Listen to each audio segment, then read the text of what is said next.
ఇంటి గుమ్మం దగ్గర నిలబడి ఎదురుగా జరుగుతున్న హడావిడిని చూస్తున్న నాకు గతం ఒక చలనచిత్రంలా కళ్ళ ముందు కదిలింది. చిన్నప్పటి నుండి నాకు పెద్ద కల ఉండేది. ఒక అద్భుతమైన ఆర్కిటెక్ట్ అయ్యి అందమైన భవనాలు డిజైన్ చేయాలని తప్పించేవాడిని. సొంతంగా ఒక డిజైన్ స్టూడియో ప్రారంభించి ప్రపంచ స్థాయిలో పేరు తెచ్చుకోవాలన్నదే నా జీవిత ఆశయం. కానీ కాలం మా కుటుంబంపై పగపట్టినట్లుగా నాన్నగారి ఆరోగ్యం హఠాత్తుగా క్షీణించి ఆయన మంచాన పడ్డారు. ఇంటిని నడిపించే నాథుడు లేక చెల్లి భవిష్యత్తు అంధకారంలో పడే భయానక పరిస్థితి ఆ సమయంలో ఏర్పడింది. ఆ క్షణంలో నా ప్రాణ సమానమైన కలలను, ఆశయాలను ఒక మూలన నొక్కిపెట్టి ఇంటి బాధ్యతలను నా భుజాలపై వేసుకున్నాను. చెల్లి చదువు, ఆమె ఉన్నత చదువులు, చివరికి ఆమె పెళ్లి, అవే నా ప్రపంచంగా మారిపోయాయి. నా ఆశయం కోసం ఎంతో కష్టపడి దాచుకున్న చివరి రూపాయిని సైతం ఆమె పెళ్లి ఫండ్ కోసం మార్చేశాను. పగలు ఆఫీసులో, రాత్రి ఇళ్ల మధ్య కష్టపడుతూ ప్రతి క్షణం ఆమె సంతోషం కోసమే నా ప్రాణాన్ని పణంగా పెట్టి బ్రతికాను. నాన్న లేని లోటు ఏమాత్రం తెలియకుండా చెల్లి పెళ్లిని మహారాణిలా జరిపించాలి అని ఒక్కటే నాలోని ఏకైక సంకల్పంగా మారింది. నా సర్వస్వాన్ని ఆమె భవిష్యత్తు కోసమై ధారపోస్తున్నానన్న స్పృహ కూడా అసలు నాకు లేకుండా పోయింది. ఆ రాత్రి నిద్రలేని కళ్ళతో నేను పడిన ప్రతి శ్రమ వెనుక నా చెల్లిపై ఉన్న అంతులేని ప్రేమే ప్రధాన ఇంధనమయ్యింది. కష్టాలు ఎన్ని ఎదురైనా చిరునవ్వుతో భరిస్తూ ముందుకు సాగడమే నా దినచర్యగా మారిపోయింది. కుటుంబం కోసం సర్వస్వం త్యాగం చేసిన ఆ రోజులు ఇప్పటికీ నా కళ్ళ ముందు కదలాడుతూనే ఉన్నాయి. ఆ కష్టాల సుడిగుండంలోనూ చెల్లి చిరునవ్వే నాకు ఏకైక ధైర్యంగా నిలిచింది. అనుకున్న ముహూర్తానికి ఆ పవిత్రమైన రోజు రానే వచ్చింది. కళ్యాణ మండపమంతా బంధుమిత్రుల కోలాహలంతో చాలా కలకలలాడుతోంది. మండపం నిండా మంగళ వాయిద్యాల మోతతో పాటు అందరి ముఖాల్లోనూ ఒక ప్రత్యేకమైన ఉత్సాహం స్పష్టంగా కనిపించింది. పట్టు చీరలో జిగేల్మనే పూల దండల మధ్య నా చెల్లి సరిగ్గా దేవతలా దగదగలాడుతూ కనిపిస్తుంది. ఆమె ముఖంలోని చిరునవ్వును చూస్తున్నప్పుడు నా గుండె భారంగా మారిన ఆనందంతో నా కళ్ళు చెమర్చడం ప్రారంభించాయి. నా త్యాగానికి ఇంతకంటే సార్థకత ఏముంటుంది అనుకున్నాను. నాలో నేను మనసులోని ఎంతో సంతృప్తి చెందుతూ. అలా పెళ్లి తంతు చాలా ప్రశాంతంగా వేద మంత్రాల పవిత్ర నడుమ ఎంతో అట్టహాసంగా సాగిపోతుంది. అక్కడికి వచ్చిన బంధువులందరి ముఖాల్లోనూ స్వచ్ఛమైన సంతోషం నిండి ఉండడం నేను గమనించాను.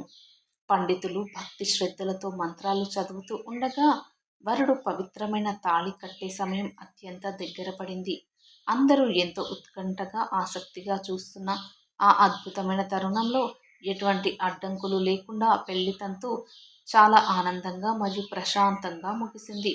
వరుడు నా చెల్లి మెడలో 3 ముళ్ళు వేసి ఆమెను తన జీవిత భాగస్వామిగా స్వీకరించాడు. ఆ మంగళకరమైన ఘట్టంతో ఆ కళ్యాణ మండపంలో అన్ని కార్యక్రమాలు అత్యంత విజయవంతంగా పూర్తయ్యాయి.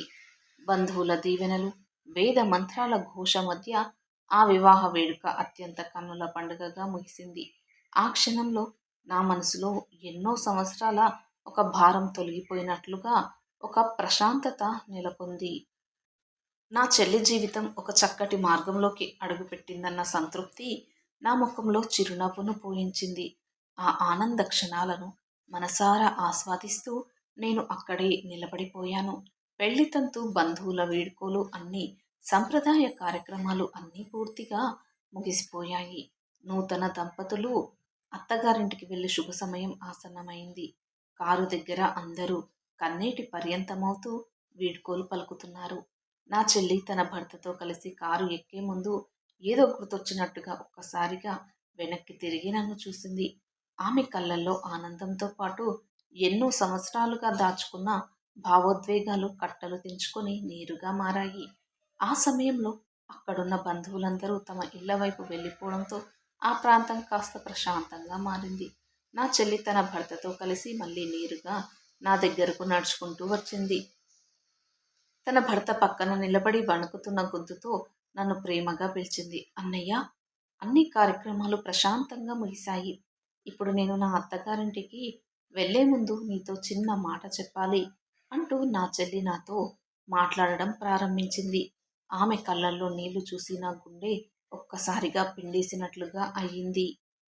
ఆమె మాట్లాడే ప్రతి మాట నా గుండె లోతుల్లోకి బలంగా చుచ్చుకుపోయింది. ఆ వీడ్కోల వేళ ఆమె చెబుతున్న మాటలు వింటూ నేను నిశ్చేష్టుడై నిలబడిపోయాను. ఆమె కళ్ళల్లోని ఆప్యాయత నన్ను ఎంతో భావోద్వేగానికి గురిచేసింది. ఆ తరుణంలో ఆమె చేయబోయే ప్రకటన ఏమిటో నాకు అప్పుడు ఇంకా పూర్తిగా అర్థం కాలేదు. గడిచిపోయిన కష్టాలన్నీ ఒక్కసారిగా నా మదిలో మెదిలి కళ్ళలో నీళ్లు తిరిగేలా చేశాయి. ఇక్కడ అందరి ముందు కాదు, నువ్వు ఒంటరిగా ఉన్నప్పుడు నీకు ఈ నిజం చెప్పాలని ఆగాను అని గద్గద స్వరంతో పలికింది. నా ప్రతి చిన్న సంతోషం కోసం నువ్వు పడిన చెమట, నీ ప్రాణ సమానమైన కలలను ఎలా బలిపెట్టావో నాకు బాగా తెలుసు అని కంటతడి పెట్టుకుంది ఆమె.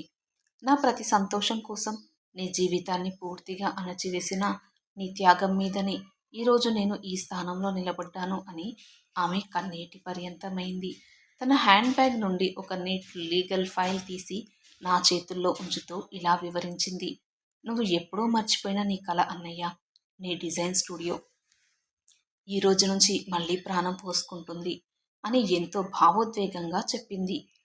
గడిచిన 6 నెలలుగా నేను, నా కాబోయే భర్త ఇద్దరం కలిసి ఎవరికీ తెలియకుండా నిశ్శబ్దంగా ఈ అద్భుతమైన ప్లాన్ చేశాము అని తెలిపింది. నీ ఆఫీస్కి కావలసిన ప్రభుత్వ అనుమతులు, లీగల్ పేపర్లు, బిజినెస్ పెట్టుబడి అన్నీ మేమే స్వయంగా సిద్ధం చేసి ఈ ఫైల్లో ఉంచాము అని ఆమె ఎంతో గర్వంగా కన్నీళ్లతో చెప్పింది. ఆమె భర్త కూడా చిరునవ్వుతో ముందుకు వచ్చి ఎంతో ఆప్యాయంగా నా భుజం తట్టి ధైర్యం చెప్పాడు. నా కలల కన్నా అన్నయ్య ఆశయమే నాకు ఎంతో గొప్పదని పెళ్లికి ముందే నన్ను కోరింది మీ చెల్లెలు. అందుకే ఈ కానుక అని ఆయన గౌరవంగా చెప్పారు. ఆ మాటలు విన్న నాకు ఒక్క క్షణం ప్రపంచమే ఆగిపోయినట్లయింది. నా చెల్లి నాకు ఇచ్చిన ఆ అపూర్వమైన కానుకను చూసి గుండె ఉప్పొంగింది.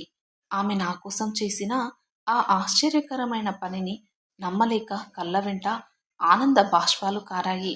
ఆ ఫైల్ నా జీవితంలో ఒక కొత్త వెలుగును నింపుతుందన్న నమ్మకం నాకు కలిగింది. నా త్యాగానికి ఇంతకంటే గొప్ప ప్రతిఫలం ఈ ప్రపంచంలో వేరేది ఉండదని భావించాను. మీ ఇంట్లో కూడా ఇటువంటి అన్నా చెల్లెళ్ళ అనుబంధమే ఉంటుందా? మీ విలువైన అభిప్రాయాన్ని తప్పక కామెంట్స్లో తెలియచేయండి. అలాగే ఈ వీడియో కనుక మీకు నచ్చినట్లయితే ప్లీజ్ లైక్ చేసి సబ్స్క్రైబ్ చేసుకోండి. Thanks for watching.